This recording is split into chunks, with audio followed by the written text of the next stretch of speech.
This breed is so sought after that in 1999, a woman in London paid nearly $50,000 for her Bengal cat. This is really the Rolls-Royce of kitties.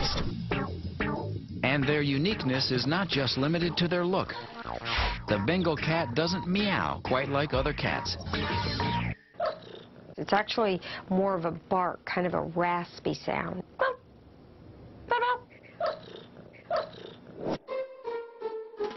But this breed's most fascinating feature might just be the one thing you will never have to worry about. It possesses an apparent immunity to feline leukemia. And because of that, these cats are actually being studied right now at the National Institute of Cancer. This is an inherited trait the Bengal cat received from its ancestor, the Asian leopard cat.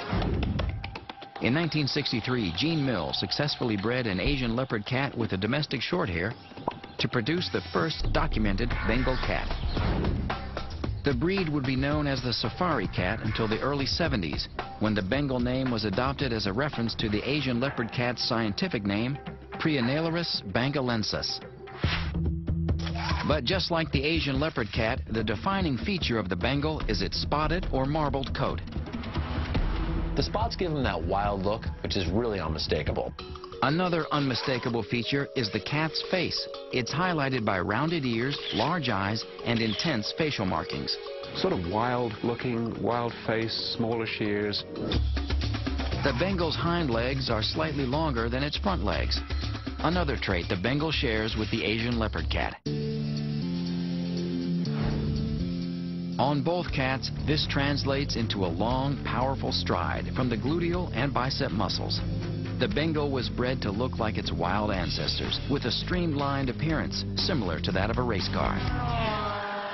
But in sharing so many characteristics with a wild cat, the Bengal cat also retains some of that behavior. Basically, quite a bit of work to keep entertained and keep contained. Marilyn Krieger is one person who knows how to keep Bengal cats entertained.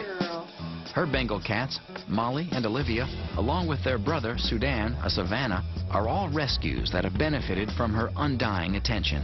I have a very strong bond with my cats. They're around me all the time, and I know them very, very well. What's that? Is that rain? They're like little Einsteins. A certified cat behavior consultant, Marilyn employs positive reinforcement techniques when working with cats, including one method that is typically associated with dogs, clicker training. Okay, Molly, jump. Good girl, Molly. Come on back.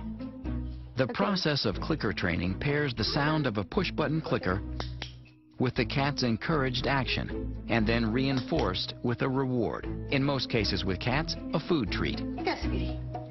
As the cat repeats the desired action, he starts to associate the completion of an action with the sound of the clicker and a treat. Girl. People see how intelligent their animals are, and just the fact that they're responding to them, it helps strengthen the bond. Sarah Doan and her fiancé Matt have employed Marilyn's services in helping to train their new Bengal cat, Remy. Remy is definitely like our first child.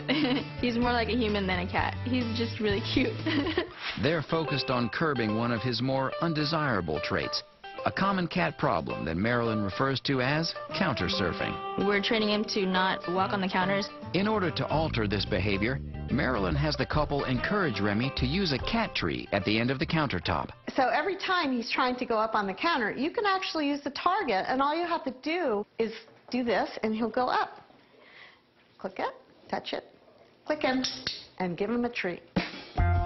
On the countertop, they set placemats with double-sided tape, which will not harm Remy, but will make his travels across the surface less desirable. Remy. Each time he is called and returns to the cat tree, he receives a click and a reward. So that way he starts to learn that the counter is not really a fun place to go. Remy is already favoring the tree over the counter. Good boy. You got it. Which pleases Sarah and Matt. Now, one thing he did, just so that you know, We're spending time with him one-on-one, and I think he enjoys it. The more she's around Remy, the more she works with him, the more she clicker trains him, the stronger the bond has become. Click once and give him another treat. The chance to bond is exactly what Marilyn strives for when people like Sarah start to click train their cats. Molly! It's a process that Marilyn has used with her own cats. It has not only helped her cats with behavioral problems, but has enabled them to learn some remarkable tricks as well.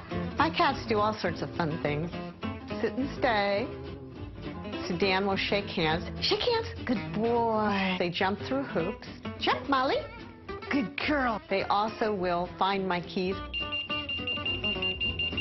Good girl, Molly. Marilyn has even taught one of her Bengal cats to close the bathroom door on command. Good girl, Olivia.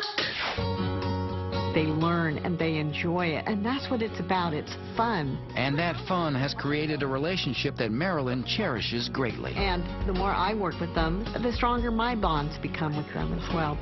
What a good girl, Molly. What a good girl, Molly. Bengal cats are a relatively healthy breed. However, due to irresponsible breeding and the high demand for these cats, they can be susceptible to cataracts and heart problems. So it's important that you make sure you do really careful research on the person or people that you're getting the cat from. The Bengal cat is an incredibly efficient self-grooming machine whose short-haired coat is not going to require much upkeep. But because of their somewhat wild nature, Bengal cats are only recommended for experienced cat owners who have a lot of time to spend with them. Their activity level dictates that you have an active family. So in general, the Bengal cat is a moderately healthy breed when bred responsibly. They're incredibly easy in the grooming department, and they're only recommended for families who are experienced cat owners with the time to entertain the Bengal's incredible energy.